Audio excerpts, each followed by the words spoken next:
gjitha deklarimet tashme janë publike nga të gjitha subjektet politike, po shihet shumë qartë që këta e kanë problem me qeverinë e Kosovës, pra nuk e kanë problem me ata që e kanë sulmu shtetin e Republikës Kosovës, me ata që i kanë sulmu mediat në veri të vendit, pra janë me listën serbe e nuk janë me lëvizjen vetëvendosje dhe me kryeministin këtë rast. Faleminderit.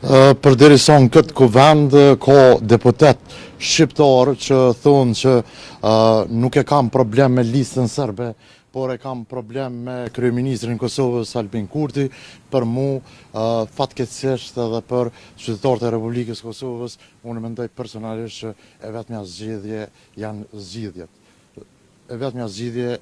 zgjidhjet. Pra, unë nuk me këtë mentalitet deputetëve nga LDK, PDK e AK, me të vërtet është përkeqardhje, prandaj unë ju them me përgjithësi plot tashmë sekretari komunës së Obiliqit, shihemi në zgjedhje dhe do ta shikojnë dhe sigurisht që qytetarët do t'ja tregojnë vendin këtyre që po i bllokojnë institucionet e Republikës Kosovës.